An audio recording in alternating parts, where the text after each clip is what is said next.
First off, everybody, welcome to another exciting episode of Pete vs. Anxiety. Before we get started today, Chris Holiday. Buddy, I told you I'd do this for you. Here I go.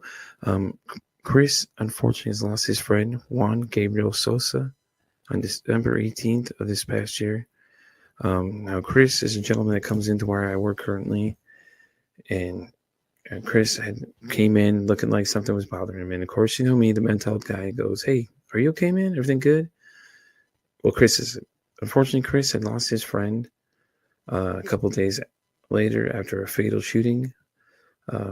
Chris unfortunately had to be the one to see the body and all everything else and make the 911 phone call. That was the hardest thing of his life. Chris, I know you're taking it really hard, man, but it's not your fault, brother. Just remember, we're all here for you. Guys, I'm asking for y'all to send some thoughts and prayers for him and the Gabriel family as well on this day as they unfortunately have to lay one of their own to rest. Chris, like I said, man, I told you I'd give you a shout out, but you had no idea this video was going to be here. I just wanted to let you know, man, that I'm so sorry that what you're going through, brother, and trust me, it gets better. And as always, guys, remember, it costs nothing to be kind to somebody. One kind act you can do can save someone's life or even save their day. Guys, all right, well, let's get into today's episode. Once again, guys, I appreciate it all, but like I said, just let's send some love out there to Chris Holiday right now. Like I said, he's going a hard time, the Gabriel family, everybody else. Anyways, guys, but let's get the show going today. Thank you. What's going on, everybody? It's Monday. It's 10 a.m. You know what time it is. Time for another exciting episode of Pete versus Anxiety, the mental health podcast, breaking the stigma that mental health is really talked about enough. My guest today is a renowned spiritual psychology coach, best-selling author of the following books, A Bigger Mission and How to Use Hypnosis to Master Your Brain, who is pioneering healer, mystic, CEO, and devoted mom, the one and only Lainne Love. How you doing, Lainne? I'm great. I'm really touched by your introduction, and Thank you so much. Yeah. Sending blessings to Chris and Gabriel's family. That's definitely worth taking a moment for. Yeah, definitely. Yeah. The whole thing was he came in and, you could read his energy that he was like, he's really not feeling too great and something was bothering him. And I said, "Hey, man, are you okay?" And he just started just dumping off. And he was pretty upset because he had seen it all firsthand. And I was like, "Oh, man." I'm like, "Brother, you know what? I'm going to do something one better for you. So I'm going to give you a shout out because today's the funeral. Unfortunately, he couldn't watch this episode live." I said, "But that's the great thing about YouTube, Chris." I said, "It'll be there so you can watch it when you're ready to watch it." So, yeah. But Lainne, why don't you go ahead and tell everybody a little bit about yourself? Well, thank you so much for the beautiful introduction. And that definitely says a lot about the things that I've been able to accomplish. And then, there's always so many more layers to who we are and how it is that we got to where we are at the moment and then where we're going. So I am an award-winning spiritual psychology coach. That's a fun thing to be. And it's taken me quite a long time to get there and to figure out what that looks like and what the title is. As I started off as studying science in university and then exploring for very, very many years thereafter and studying a lot of different modalities and trying them out on myself and knowing that I always wanted to write books. And it only took me 15 years to get that done. So Well, it's if never you're too on late to that get journey, started. pardon me? I said it's never late to get started, though. I mean, you got It's there. not.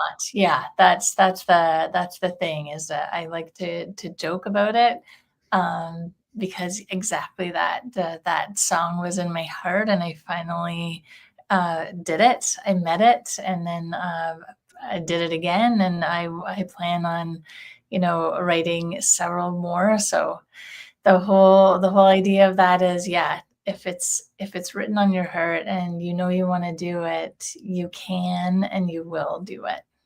Yeah, that's awesome, though. I mean, think about it. Okay, so 15 years ago, you were going to tell yourself, "Well, I'm going to be the best. I'm going to be a best-selling author."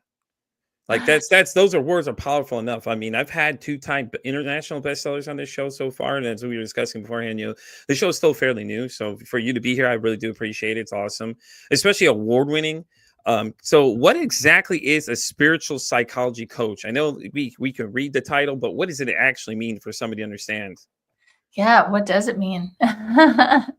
It means that essentially, why I really like that title is it integrates all the different interests and education pieces of education that I have, as well as the award that I won. So I won an award for coaching, and previous to that, I didn't refer to myself as one. It was more of like a healer Yeah. or a therapist, as I am a trained rapid transformational therapy practitioner, which uses hypnosis and cognitive behavioral therapy, neurolinguistic programming, and some aspects of neuroscience in there. And the spiritual aspect is that is the piece that ties everything together for me. That's the bigger, greater meaning, and the practice that I fall into daily that gives me that sense of peace that I was always searching for, even when doing like the deep therapeutical work or the brain rewiring. It was ultimately connecting to that bigger part of me, the knowingness that I'm a piece in the puzzle and that I matter. That spiritual aspect that connected the dots and allowed me to settle. So that's what being a spiritual psychology coach is to me. Yeah, that's a lot there but it's so cool though because you're touching on different aspects. You got psychology, and then you have the spiritual parts. A lot of people like don't think they really know what spiritual is for a lot of them, but they probably feel the energy around them, kind of thing, and stuff like that. But that's so cool though. I mean, you're an award winning, So what award did you win though? What award did I win? I won spiritual excel it's right sitting right beside me over here. I like to She's like, spiritual hold on, let me flex for a minute, guys. So there excellence goes. Halo Award for as a coaching professional. Well, So that's that awesome. was 60,000 people voted for that, and 60,000 people voted for it. There, see, look at for it right there. That says enough that you're doing more than enough. Even just one person voting is enough. well, that's what I thought it was. I was like, "Oh, that's so sweet that, like, it really was impactful that that one person voted for me." And I thought I was just nominated, not that I'm not minimizing being nominated, just Yeah. nominated is amazing. And I was definitely pleasantly surprised to find out that I won. It Well, felt like a gift from God, bringing in that spiritual. I felt like I was definitely being guided into the direction I was meant to move towards, because it was very, very unexpected and such a pleasant surprise. and it's funny you say God because before I even started this show, actually, I accepted Jesus into my life, and then here I am now. Like this thing, like we were talking about, is taking off. Um, since last year, I was up to July, booked into 2025 at two time slots because I do 10 p.m. I do 10 a.m. and 3 p.m. Sorry if I get my dates right, or my times would be great. So I started with 10 a.m. because that's originally what Oracle and I had decided that I agreed to, and then I asked them, I said, hey, if there's open space, can I do another episode? Because there's such a high demand for the show at that point. So I opened at 3 p.m. and then whew, it shot off too. And I'm just like, oh, okay, well, there's something here, man. This is awesome. But I get to talk to great people like yourselves, and best-selling author, all the other great stuff, and it's great because I get to meet new people every day. And every time I record, it's awesome because there's different things people are doing. So it's basically the idea is we're breaking the stigma that therapy is the only option to go. There's other things besides therapy people can try. Yeah. And I because how the society sees it, they're like, yeah, well, therapy that just means I'm going to get a bunch of pills. No, that's not how therapy works. Well, it does in some respects, and that's one avenue. And yeah, there are Exactly. so many different roads that you can travel, and they all have value. And that's the thing to explore is, start with curiosity and see where that road leads you, and just try and see what tool or what modality you resonate with and is the most impactful for you at that time. And that's also a thing, is what you need at what time changes. Yeah. So definitely, if you've been doing something for a year, I mean, great, but perhaps it's time to revisit, like, how much have you changed?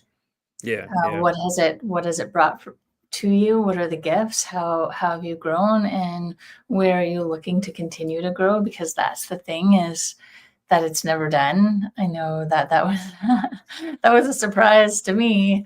I kept waiting for, the end, like, when am I going to be done? And that realization that although you definitely evolve and you change and you grow along the way, Yeah. there's always work to do. There are many, many layers and dimensions to who we are as dynamic human beings, and we have so many possibilities that we can recreate in our lives and rewrite, our lineage, our personal history, our collective history. There's lots of cool things that we can be working on.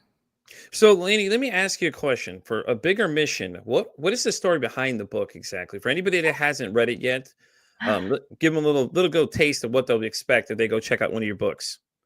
Well, the inception of the book is fun because of what happens often when you say, "I'm an author," or introduced as an author, is most people respond to that with, "Oh, I've always wanted to write a book too," which is great because there are so many really cool stories to be shared and heard.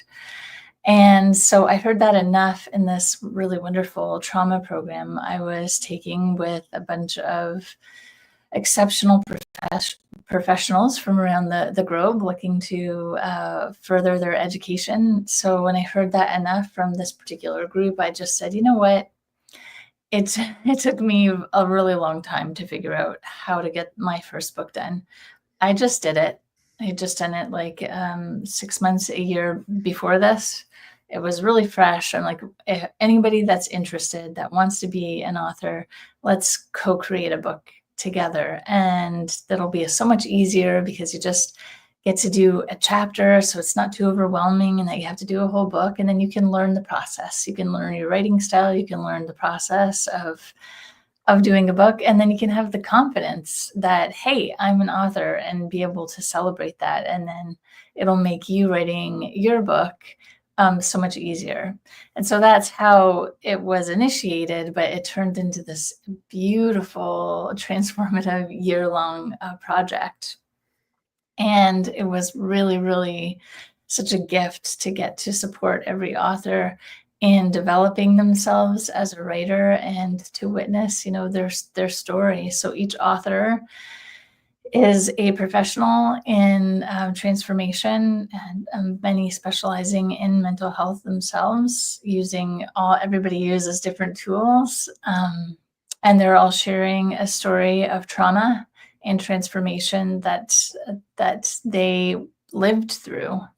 And so it's really, really compelling stories and really inspiring, because most of us have gone through some very heartbreaking experiences in our lives, and we've all become stronger or more graceful people through the process, by embracing what the wisdom and the opportunity was there. And I think y'all missed the point of as well, is that your story changes somebody's life. Even if you touch one person's life, you touch many lives at that point. Because that whole word of mouth thing goes. You tell one person tells five people, and those five people go tell those five people, and that's all it takes. And that's what I tell people when they come on here and share their stories. I'm like, listen, if you touch one person's heart, that's all that matters at this point, because you've done more than enough.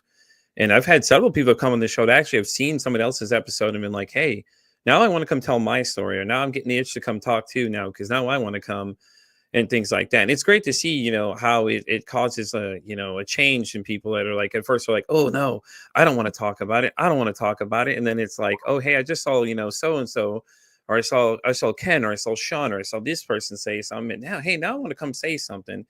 And I'm like, that's awesome. I tell them how to sign up and things like that. And I tell them, like, listen, when we get in there, I said, just understand, you can share whatever you like. There's no, hey, you're gonna have to do this, that. It's your story. This is all about you. I'm just the guy hosting it here with you. And a lot of times I'm learning a little bit as I go. Like, some people, if it gets a little too much, I'll cut in, I'll stop them, I'll say something, let them regroup and jump back in. And I always tell them the same thing. I just walk them through the conversation. Listen, it's just you and I here. Everybody else may be watching here, but it's just you and I. and we control the narrative at this point, and it's great too because you see people as they like at first they get a little nervous and then they just start opening up and it just things just start flying out. It's great to see people because they feel so empowered after that because they're like, well, hey, now I'm telling my story, and now somebody else knows my story. And I think I had a gentleman last week actually. He said that someone who follows him because he's big on TikTok and everything like that, and no one knew his backstory of anything that he had dealt with, and he was sharing his story that he had struggled with some thoughts in his head, and he attempted 5 or 6 times to take his own life, and nobody knew. Nobody knew, but he was the ideal person. Society tells you that, hey, he's good looking. Hey, he's got a gall. He's going to be the big major league star. He's got the team still looking at him, but no one really knew the internal struggle this man was having the whole time. And it's the great thing was that he came on this show and he was just telling people about it. And it was just like, it felt like a release. And I talked to him since then. He was like, man, that was great. I want to come back and do it again now. And that's a lot of people say. Yeah. Yeah. No, the gift of storytelling, of getting to tell your story for Hmm. sure, and just the therapy that's involved in that and being witnessed in that. And then, yeah, hearing that you're not alone. Wow, that other person has struggled with that, and look at where they are. I know that's what saved me for sure, whether it was fiction or nonfiction. I used to listen to Hay House Radio for hours, like 8 hours a day, in some of my darkest times. And Yeah. that was just, listening to either teachers share their wisdom or other people sharing their stories of challenges and how it is that they got through what they got through. And I still do that to this day. If I'm really struggling with something, then I actively seek out, people with that same story and listening to their experience and what it took from within them to overcome that, and what are the tools that they used, and how are they doing today. And just being or feeling like not alone in that, is so therapeutic to me. And I think just, in being a human being, story is a part of the nature of who we are as humans. Yeah, I agree. I agree that, and it's great to know when other people are struggling with you so you don't feel so alone because a lot of times when people make that decision, a lot of times they feel like they're the only one there or they feel like they're a burden or things like that. Yeah. And when they hear people like yourself, internet a best-selling author saying, "Hey, I struggle at one point too," then it's like, "Whoa, hold on, listen." Oh, I She's still just do. like, you know what I mean? You know how these like people magnify people like Yeah. like athletes get magnified, but they're actually just people though too. And a lot of them will tell you that. And I've had like musicians on this show too. I had a young lady by the name of Lucy Lenora. She's from the band Hunter. She came on and was like, her and I were just talking. I was like, well, this is so crazy. You hear Lucy, da, da, da. She's got 635,000 downloads. And I'm blowing this thing up big because I'm just like, this is crazy that we're just sitting here having a conversation. She's like, hey, dude, I'm just a regular person. Yeah. And it's like, it's so funny when she says it because she has no ego whatsoever. And and it's just great to see that you can break down all those walls of like, okay, just because she's a rock star doesn't mean she's not an actual person. And that's the way I look at people now. Is just like, they're just regular people. Hey, Yeah. they're good at what they do, but they're just regular people at the end of the day. If you talk to them, a lot of them don't have an ego, but obviously some do, but others don't. Yeah, and we create that. We create that within Hmm. ourselves, and we create that for other people by placing them outside of ourselves and making them, "Oh, they're better than me." No, they just have a different job, and their job is more public than yours. Yeah. Yeah, but at the end of the day, exactly that we're all just people, and we all have different roles and different jobs and different things that we like to do. Not everybody likes to be seen. Not everybody wants to be public. Some people want to be private, and it doesn't mean that they have more or less worth or meaning or value than you do. And I think our collective consciousness is starting to shift in that regard and respect, where we're starting to, appreciate taking people off the pedestals that we built for them Right. and have kept them on, and they enjoyed being on, and appreciating exactly just what you said, that we are just all people. And that's really, really exciting to be a part of that, because exactly that, you can have a lot of accomplishments, and I'm sure if anybody was to examine their life, you would have a list of accomplishments that you have, and one isn't more meaningful or valuable than the other. And yeah, I have 2 books, and yeah, I have more, and I've written articles, but guess what? That doesn't mean that I don't struggle with writing. Exactly. Exactly. And it's more powerful when it comes from just you. It comes from Yeah, you than just someone else telling other people that. Like I can sit here and tell them all day, oh, all these things about, but it's like when it's coming from you directly, it's a different feeling because it's like, hey, yes, this person's actually speaking for themselves. This is not somebody hyping it up for me only. And it's great though, because that's the great thing with the show is that I get people can come in and see you and meet you and be like, okay, well, this is who she is. Oh, wow, she's so real nice. She's a real person talking to me, and things like that. And Mike, I was going to segue into actually your other book too, because I was going to ask you how you started that one. What's it about basically? the how to use hypnosis to master your brain Yes, is definitely. exactly that. It's really kind of like unsexy how that came to be. I just wanted to get a book completed because it had been a really long time, as I said. And so I was just like, well, what do I know about? Like, what am I educated in? What can I actually speak about? What are people interested in? Um, and what would provide value to people? Like, so, and just thinking about those three criterias, and I just started to kind of Google, and I looked at like popular titles. So there's a tool called like a headliner analysis. So you can use that tool. Like there's so many cool AI tools now even. So if you are interested in writing a book, you can use the same process. So what do I know about what's going to provide value and what are people currently actively seeking? And so then it became hypnosis for me.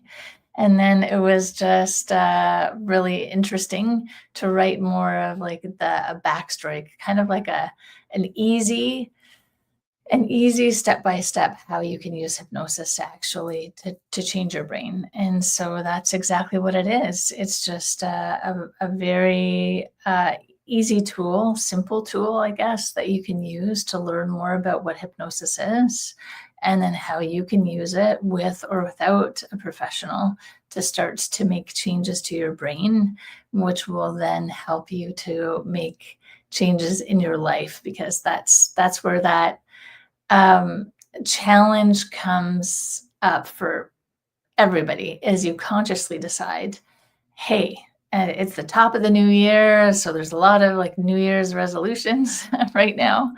I have decided this year, I'm going to lose 10 pounds. That's often a goal for many people, is fitness and health.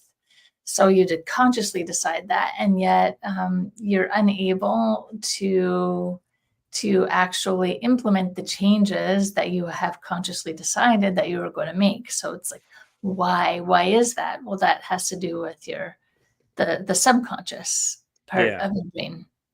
And so that's where hypnosis can come in and help you to make faster and easier changes, because you're being helped to bypass your conscious mind to get speak directly to your subconscious mind, so you can change that program and then be able to stick with your conscious choices and decisions. That sounds amazing. I'm gonna have to check that one out for sure. Because I've been kind of digging into hypnosis a little bit. I had a guest who said, "What is she?" She said she does something called quantum healing. It has to Yeah. do with like a Mhm. form of hypnosis. I'm sure you're Yeah. pretty familiar with that. But she was Yeah. telling me a little bit about it, and It she actually sounds like the loose offered to cannon. let me do a session of it too. And I was like, okay, well, me, I'm just like, all right, let's go ahead and try this thing out. So I am getting prepared to do that soon. So Yeah. I'm very excited to see what comes out of that because I was talking to her and I have a Patreon of the show and there was an extra episode we did. We were talking about it and I was like, man, now I want to try this out and see what it's like so I can come tell people like, hey, this is what I experienced, and it wouldn't nothing negative and then nothing in a negative light either. It would be just strictly this is what Pete experienced. This is not what you're going to experience, but this is what Pete experienced. If this is something you might want to try, this is the person to reach out to, and things like that. And help people find those different people that do these kind of things, and maybe that's something they want to try too. Maybe it'll unlock something that they didn't know they knew, and on the inside. Absolutely. I love that you're open and curious and willing to do that, because that's how you discover what works and what doesn't work, Exactly. and helps to open up your mind to the varying possibilities. That's awesome. Yeah. You know, and I'm like, I'm always willing to try new things because I'm just like, on this journey to just learn as much as I can and things like that. So like when I meet new people and they have something different I've never heard of, I dig into it a little bit because I'm like, yeah, and I want to go see what that's all about because why not? At this point, I'm almost 40 years old.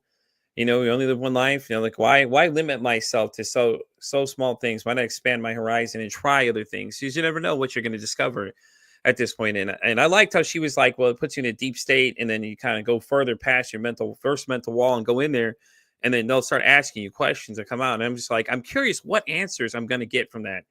Because my curiosity is like, I wonder what kind of deep thought issues I'm going to find, or thought I'm going to find out what's going to be said from the inside. So yeah, I'll definitely be posting something here as soon as I get it done, so people can see. And I'll definitely have to update you and let you know how it goes when I actually get it, actually go through the process and everything. Because I know she told me for the first like 2 weeks in advance I have to meditate, so I'm getting set up to do all that, start meditating every day, and for 2 weeks, and then I'll be prepared to set up the session with her. So I'm excited to see what comes out of this. And that's just a good habit to create in your life too, is taking that time.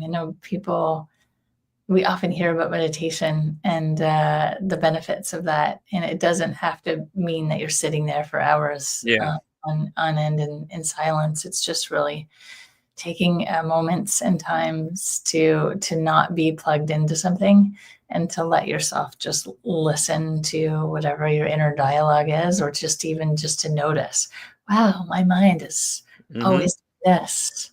What am I continually thinking about? That's the beauty of it. yeah. And it's funny you say that too, because Ben Milston was one of my guests, and he was talking about meditation, and he was explaining it to people. And he broke it down simply to everybody so well. He's like, listen, you may get off task. He's like, your idea is you just want to focus. He said, you'll probably teeter. It's all right. It happens. But he said, just keep going with it. It's not like, you're not going to fail trying to do it. It's like, he's like, you're just keep trying to refocus. And then eventually you'll train your brain to start, staying focused. And he said the same thing. You don't have to sit there for hours on end and anything like that. It's like 15 minutes a day and just keep doing 15 minutes every day. That's it. 15 minutes. That's it. That's all you need to do. Like, that's like half a TV show episode right there. You could literally just sit there and just zone out doing it completely. And I think people watch like TV and movies and get the wrong impression. Like they think it's like, oh, well, I got to be like these Buddhist monks. No, those are people who have chosen that path. Exactly. You It know, is, it's like- and it's a path, and that is a form of meditation, and that is a specific experience, and that yeah, definitely has value, and that's going to allow you to connect to different possibilities than if you're meditating in the city 15 minutes a day, for sure. But it doesn't mean that you can't get to similar states and get the same kind of gifts. exactly. And I think it's the great thing about it is that people little by little are starting to learn that TV shows and movies are not real for a lot of things. They're fictional. Just although, Just yeah, just I like definitely find just a type myself. it, like documentaries are real, but movies are little fiction, and little stuff's a little kind of exaggerated, guys. It's okay, it's the great thing about it too. Is like, I've had a guest on here, Stephanie Aycock. She's working on a film called Bloom. It's actually a different perspective of how to look at mental health, except she has a humorous side to it. And she's in the process of getting it funded and everything like that. But she's an award nominated script writer because her script only lost out to, I think she said, another doctor's film about mental health. I believe what she told me what it was. But it's interesting because, it's a different fresh perspective, the way it looks at it versus the way people have always thought of looking at mental health, because it's not talked about enough, obviously. That's why this show even is here, and there's even a demand here for people to talk about it, because people see it and then they instantly shut down because they're like, well, I don't understand that. So like, they're just crazy. And I'm like, it's not that either. Yeah. It's And yeah, having a sense of humor about it is like essential. Having a yeah, sense of humor about anything and everything in life is essential. We definitely need to laugh more and be able to, sit with ourselves and just release through that. And yeah, and have a sense of humor about it. yeah. Or so do you have any new books planned? I know you were talking about another book possibly? Yeah, I do, I do. It was actually the first book that is still waiting in the wings. This Oh, book okay. included everything, and it's called There Is Magic But No Magic Pill. And so that is, been halfway done for years and years, and when it's ready to be done, it'll be complete. Well, that's It'll awesome, be though. I complete. mean, it's gonna be the masterpiece of all masterpieces, basically, huh? Well, it'll be whatever it's meant to be, and that's fun, and talking about, just sitting with things. Yeah, It is fun as you, definitely interject more humor into your life and become more playful yeah, and add more meditation in, like, just being and allowing things to happen and finding that balance between, like, action, active steps and action and just being. Then there comes that, like, acceptance of, "Oh, okay." When you're trying to, like, make something happen and push it and force it to happen, um, and then it never usually works out the way you think that you want it to, yeah, because there is this thing called divine timing, and everything in its time. So that's what this feels like, and it's fun to play with learning when to, like, push and go, and when to just, like, sit back, relax, and let things be. yeah, And yeah. that I know. for I me agree. involves humor. Right, and I think Patch Adams is the one that did it best when he said laughter is the best medicine. I know there's the movie that's around that Robin Williams did that was about He's how he brilliant. thought. You know what I'm saying though, but I mean it's funny because it's like it doesn't it's laughter. Like we all think about it. We all enjoy laughing at comedy. We laugh at other films. There's funny movies. There's funny stories, things like that. But and it was an interesting perspective for that too. Is that that's all he pushed was like it's laughter is another form of medicine basically. Like we laugh.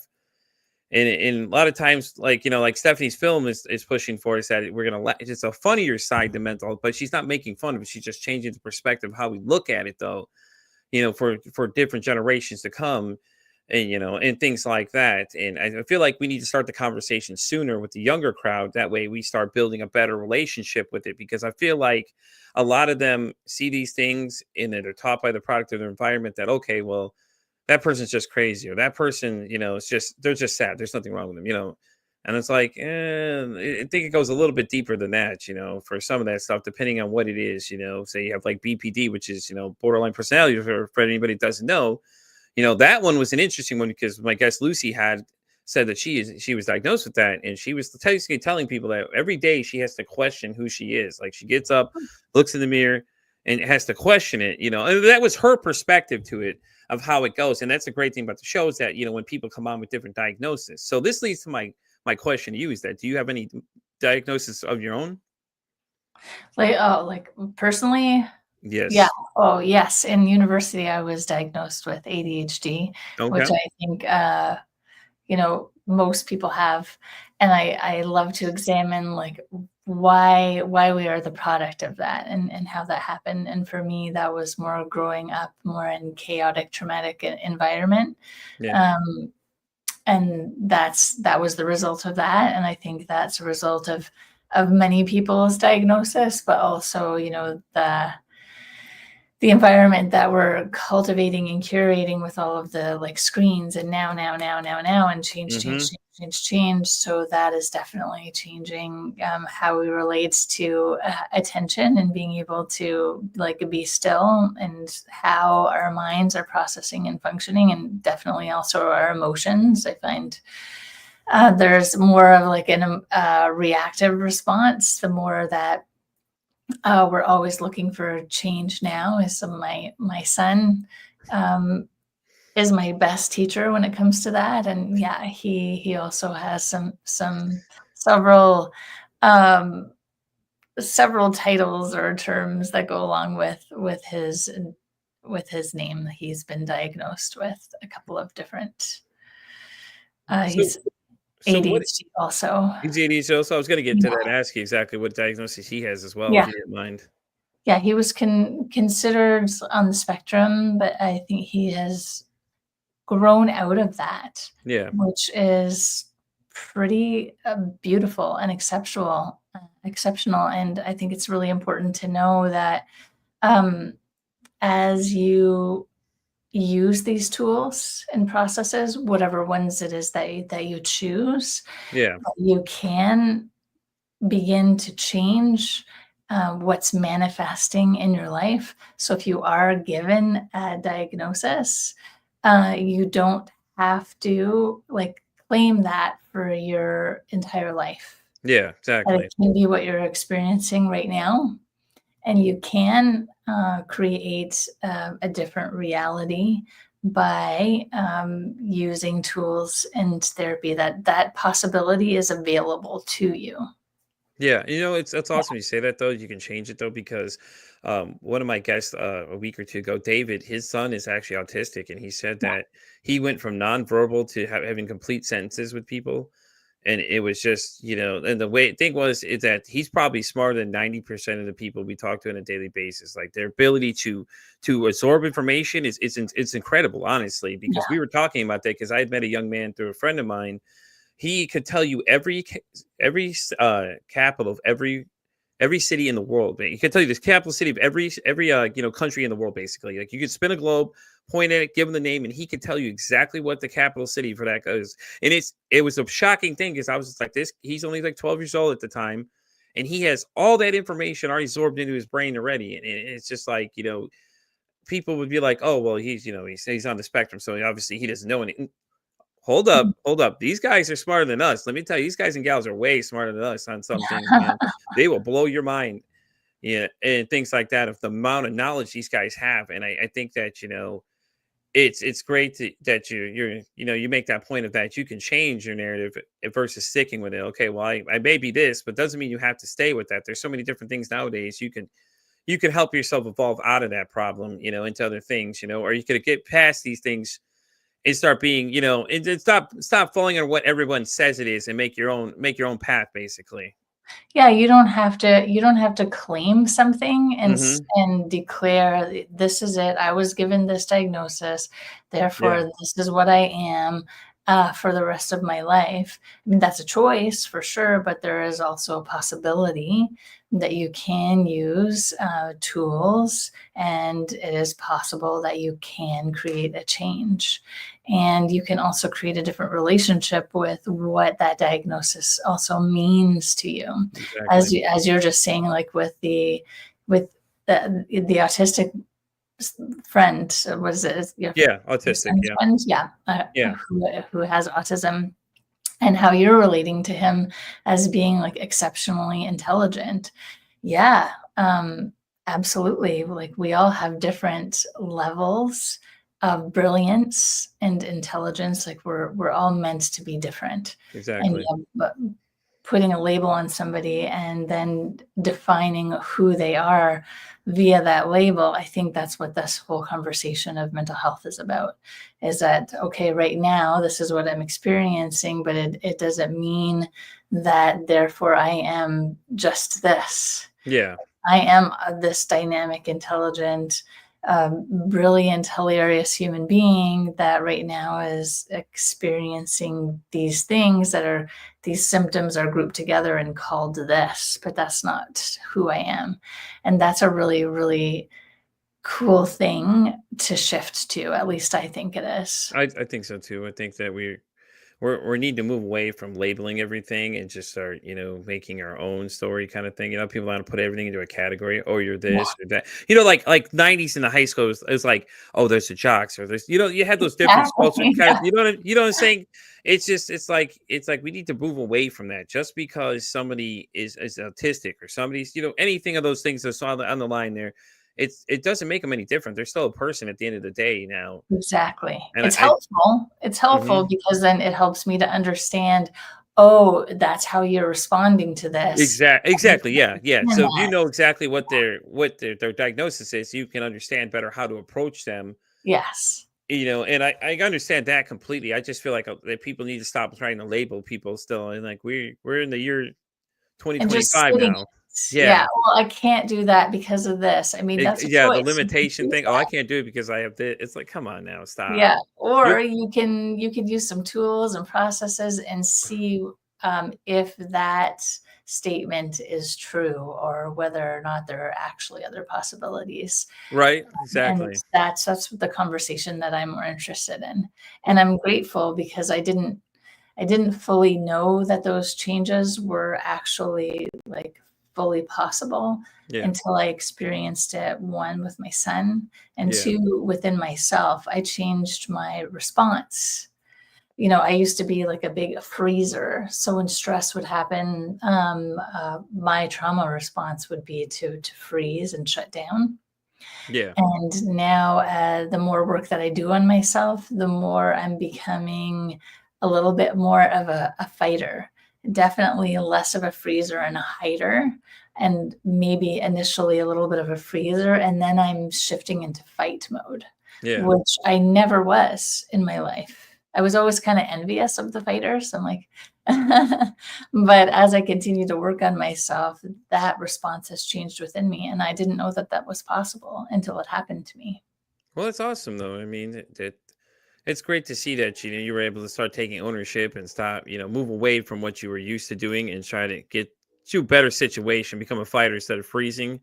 And and I had a similar problem. Like I used to get so angry about things so easily, but I've been working on it better, and things like that too. And I found a lot of my issues stem from other things, which I didn't know, because you don't know until you just start discovering these things. And that's Exactly. how this show was even created, is because I discovered my own problems I've been having with mental health, and I waited 39 years to address them because I didn't know, I didn't know what I'm looking at, and I think that's the fear of wanting to know, because you're like, if you find out something, you're going to find out something you may not be able to fix, is what you'll just start thinking. Well, I'm this person now, or like you were saying, just get stuck in that rut of, oh, I'm diabetic now, so I have to be diabetic. I can't do anything about it. Yeah, actually, you can. If you're type 2, you can get out of this thing. You can beat this thing, like anything, and it's great that you hear inspiring stories like that, like yourself saying, you got through it. I got through it. Other people sharing their stories that get through things like that, and it's just it's really great to hear it, because it's like I said, I keep telling people that when it comes from other people, it's stronger message. United we stand,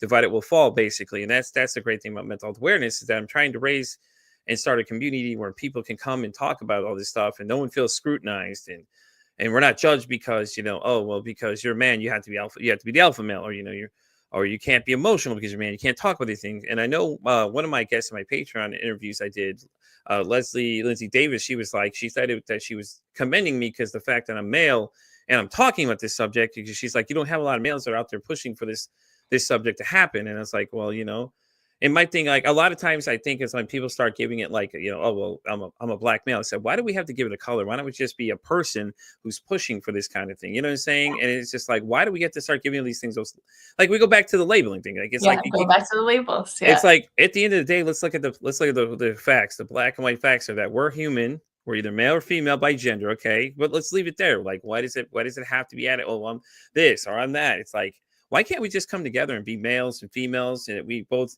agree that the conversation isn't talked about enough? Because you'll hear the argument that men's mental health isn't talked about enough, or this isn't, and it's Well, on like, both sides, it's not talked about enough because yeah, there are exactly, aspects of being a woman that aren't talked about, and women are dismissed in many ways, and men are too. And yeah, why can't we just be like available human beings exactly, that are exactly. are open to allowing other people to have their experience and to share how it is that they're feeling, but then also like not getting stuck with like you have to be stuck there. Mm-hmm. Yes, this is what I'm experiencing right now. And then I see you, I hear you, I witness you. And then, like, what's the possibility beyond that? It's like if we talked about exploring more possibilities, one, in just hearing people and seeing where they are right now and loving them where they are and Yeah, loving ourselves because we never do that also. yeah, When I say it's for somebody else, it's also for you. It's like, oh, yeah, but I don't want to be here. It sucks. I want to be over there. And so we're always minimizing and dismissing ourselves. And then we do that to other people because we're not giving ourselves that space either. So yeah, I love that. I think it's really such an important conversation. Like if we can just be with ourselves, allow ourselves to be where we are, and allow other people to do that, and then encourage each other to be curious and think about where it is that we want to grow to and take the steps towards that and see where possibility can bring us, that would be really, really cool to see what kind of culture and society that would create. Yeah, it'll be interesting to see as the future unfolds, and the Yeah. conversation gets stronger and things like that. I'm actually a part of a nonprofit. It's called Not Podcast for Preventions, and that's what we're trying to do. Is that we're trying to raise awareness for mental health and suicide prevention type things like that. And and all it is, it's all the money that we're trying to raise $1 million, basically. Essentially, what it is, we're trying to raise Amazing. enough money to so we can send people out to have the conversation more, like speakers or podcasters as myself, and things like that, to try and raise more awareness and push the conversation out further than just right here on the internet, here in the podcast. You're trying to get it started, buzz started, so everybody can talk about this and stop making excuses on why they don't want to talk about it because they don't understand. So then they go into fear of, oh well, I don't understand something, so I get into that. Oh well, I can't ask questions on, man. I'm afraid because with certain groups of people, it's like you ask certain questions and then somebody comes out and just starts getting super angry with something. It's like, why can't we just have an adult conversation, guys? Like two people just having a straight conversation. Like, why does everything have to turn to rage instantly? Like, it happens in politics all the time. Yeah. And it's just, it's like, but then it's like, what example are we setting for these younger kids as they're watching us act like complete fools? But then we're like trying to tell them, oh, well, these things are wrong. But then watch me go over here and act like, get mad about that. It's like, what? Yeah, yeah, exactly. And I love that you're bringing that into the conversation right now, and just even if all we do is just sit in the awareness of the fact that that's happening and how it is, yeah, that we can come back to like whatever happened to debates. Remember, like debate teams and things? Yeah. It used to be like a coveted skill to be able to debate and to be able to see and argue for the other person's side. Yeah. There's so much value in that, and I do look forward to maybe returning to that as like a coveted skill and more of a desired mindset. Yeah. Yeah. No, I agree that debates aren't happening enough. I mean, okay, well, the new version of debates are happening now. So we start screaming at each other and then we get nowhere. And it's like, well, that's great. And it's like two little kids having an argument. It's like, okay, great. So what did you gain out of that one? And it's like, oh well, nothing. I Well, think the okay, little kids are congratulations. doing better than a lot of adults, actually. Isn't that the sad part though? It's like little kids are having better conversations than we are as Yeah. adults, and we're the ones supposed to be teaching them. And it's like, Oh, it's both. My son is definitely my best yeah, teacher. I think but that most if you go parents based on that how way. everything looks, everybody's like, oh, the adults are the ones supposed to teach us. But as you were stating, it's your son is teaching you many things too, Yeah. and their new lingo and things like that. All these new little words and stuff like that. So it's always interesting how they're changing the English language to what they want it to be these days. It's stuff like that. It's funny too because a lot of these kids will start saying these strange phrases, and I'm like, what is that? So I dare ask what that even is, and they're like, "Oh, well, that's that, Dad. You didn't know." And I was like, and I think about it because we when we were kids, we always came with something new, some new kind of phrase and thing like that, and stuff like that. But yeah, I wish we can get back to that. Just have like just straight, honest conversations about things like why I just don't see the point of arguing anymore. Like myself, I've had rage issues, so I can speak from experience. Yeah. Now I look at things when people start getting mad. It's like, is it really worth responding to that? And my wife constantly reminds me of that too. She'll constantly say, "Hey, listen, think about it. What did you get out of that or something?" Or she'll ask me some kind of thought provoking question, and I'll get mad sometimes because I'm like, I'm getting so mad, but I'm getting so mad so quick instead of thinking about what she's actually saying and things like that. So sometimes I take a minute and I'll maybe take a little bit, maybe 30, 40 minutes to respond sometimes because in my brain, I'm thinking, okay, well, let Good. me think of the response of what I need to say here, not to So start an what is it argument. that you use to create what tools did you use to create that change in yourself? Because I'm sure that that's something that It's many people suffer with. the honest reason why I even started getting help was because one day I ended up going off on her for no reason. Okay, Mhm. completely stupid thing. I don't even remember what it was. Something so stupid that I just went off the handle for no reason. And she sat there, looked at me, and just said, "Okay." And normally my wife's the type of person who's ready to argue back with you, but she just sat there, and then just something inside of me just snapped. Like, "Whoa, hold on, whoa, let's take a step back here because you just went off on her for no reason." And she didn't deserve that. And for her to just to say okay, it was just like I don't know what it was. It was something about when she just did it, or how she said it, how she looked at me. I just went in my brain, it just went, whoa. like had an outer body experience, like, hey, hold on, that wasn't right. We can't be doing this anymore, guy. This is time to get some help here, because this is the problem you've been having all your life when you're having all these interactions with other people, and how you've responded with rage, and see where it's gotten us to. People don't want to be around you because you're just got this ball of rage, like, from that movie Inside Out, like the kids movie, where like you had the anger guy just angry all the time. And it's like, what did it gain for you there? Nothing, because people don't want to be your friend. People don't want to talk to you.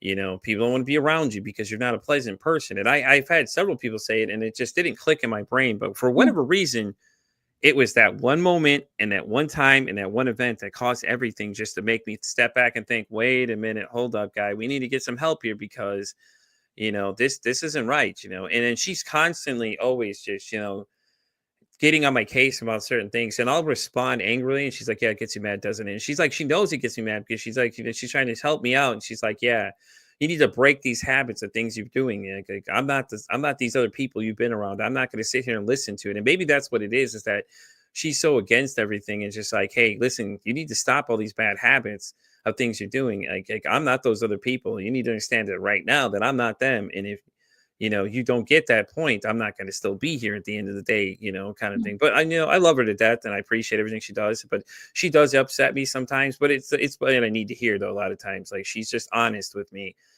and I feel like if I ever had questions and things like that, and I want a straight answer, I'll go to her. But I better be prepared for what it's going to be said, because at that point, it's like you're going to not like what she's going to say, but at the same time, she's actually touching on the nerve of exactly what it is that she's pointing out your fault, to let you know, hey, you're messing up, guy. You need to take a reset, basically, and things like that. So, and it's like, and I just started reflecting on things lately about it. How my actions have caused a lot of different things to happen in life. And it's like, it's just not getting me anywhere. And it's like, I used to be the perceived asshole. I used to be a mean guy, and I took that title like a badge of honor. And but not in reality, it's like, what you look like an asshole. That's great. Congratulations. That's you. So what did you get yourself? Nowhere? Well, hey, great. Nice. Here's a handshake and a Coke and a smile for you, bud. You know what I'm saying? It's like it didn't benefit me anything by not listening to both sides of the story, or to start thinking about things. And like, and it's a great thing about having a partner that's there to ask you those questions that nobody else wants to, and say things to you, and push you, and be like, hey, you're messing up. You need to know you're messing up. Yeah, you're going to get mad about this, but yeah, at the end of the day, you're going to understand that, hey, this is not the way you should act. And anytime I say something or I do something, she'll sit there and grief me about it sometimes, like, hey, should you really done that? What did you gain from that? Did it feel good to do that? Kind of thing. And it didn't. When you really think about it, it didn't. You're like, Mhm. going online, being like a quote unquote troll on these video games, saying the things I said back when I was younger. I would look at it. I was like, they're horrible things. I would never repeat those things to anybody ever again. After really thinking about the things I said, and and it's great. I can reflect upon them, and kind of grow from that, and move away from that, and start using a little more analyzations of what I'm saying, and think about what I'm going to say next, versus just jump out the bat, start an argument further for no reason. Because the point of the argument was you're just mad because they're pointing out the fact that you messed up. Yeah. Yeah, that was a really valuable journey that you took us on, because I think that we can all relate to that. Yeah, and Yeah. that brings the triggers when people Hmm. trigger us. It's not them. It's whatever is within us that's ready to come up and be cleared. And you notice that all on your own. So that's great. Yeah, and it was hard. I'm gonna be honest with you. 39 years Yeah, later, it's I'm, uncomfortable. It's an uncomfortable process because it it's messy. it is. It's messy, and we find ourselves back in the beginning part again, like, "Ah, damn it. Reset, Yeah, reset. It's day 1 again, but wait a minute, it's day 90. How could it be day 1 again?" But I think that that's, like, it's just a valuable example, because we're all living that every day. yeah, exactly. And But the it's point great. is that you keep looking at it, and you keep taking responsibility, and you keep not giving up, and that's just what we all have to do. Exactly. And guys, I'll be the first to admit, sometimes I don't take responsibility right away. It'll take me like a couple hours. I'll come back and admit I was wrong. But at the end of the day, I admit I'm wrong. Yeah, it may not be an instant reaction. It's something I'm working on every time I get into a conflict of some sort, or something I'm being called out for. And like you just said, it triggers me, and it Yeah. just get triggered. Like I always want to start getting angry, and she can tell it too. She's like, "Oh yeah, it gets you mad, doesn't it?" Like she knows, like she hit that spot. Like she's like, "Yeah, I got you, didn't I?" And she'll say it too. She'll literally do it because she's like, "Yeah, you got mad, yeah." And she's and at the same time, people think it's like it's her antagonism, but really at the end of the day, it's like think about it. She's not wrong. She just triggered you because she hit that nerve and just you just went 0 to 100 real quick. It's like, okay, well, maybe you need to go back and look at it. Use a little, take a minute and think about what exactly she is pointing out to you that's upsetting you so bad. Mhm. Is it she wrong? No, she wasn't wrong. She was actually right the whole time. And then, at the end of the day, it's like, can you admit that you're wrong? Now that's the part a lot of people can't do. So just admit that you're wrong. And I'll Yeah. be the first one to tell you, I've had that problem before. It's hard sometimes because you want to stand on that ground and argue that point so bad, like so. But it's an ever growing, changing process for me. I'm starting to learn to take more responsibility for things. Start to really think about things as I go and continue to keep going further down the road with this podcast itself. Because now I have to think about a lot of the things because this is like a job now, because now I'm a brand image. I have to be careful how I carry myself and how I do things because people are going to look at that and go, "Oh, hell, here comes Pete, that guy. I could be Pete, that soul, or I could be Pete, the guy with the mental health podcast that's trying to make a change in the world and trying learn from my own mistakes. But at the same time, I've got to admit when I make mistakes, and Mhm. it's a process, but I'm getting there. I promise everybody. I really am. But at least I can admit at this point, because if you would have talked to me 20 years ago, I would never admit I did anything wrong. I would have completely denied it. And it's great to reflect upon yourself, where you were to where you are now. And like you said, after a year of being somewhere, it's like reflect and see, what are you doing about it? Are you changing anything? Are you trying to do something? Why are you staying in the same constant state? Well, are you trying to go further? Or are you trying to go down? And you decide if you want to be there or you want to do something about it.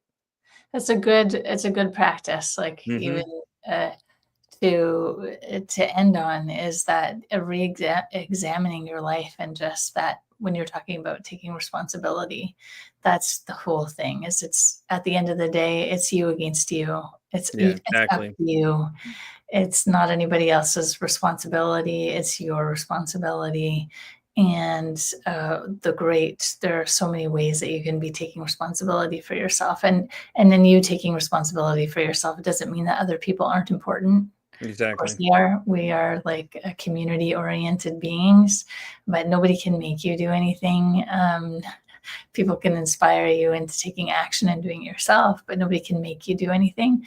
They can support you through it. They can make your journey, easier or more challenging. But at the end of the day, it's still up to you as to whether or not you're going to go on that journey.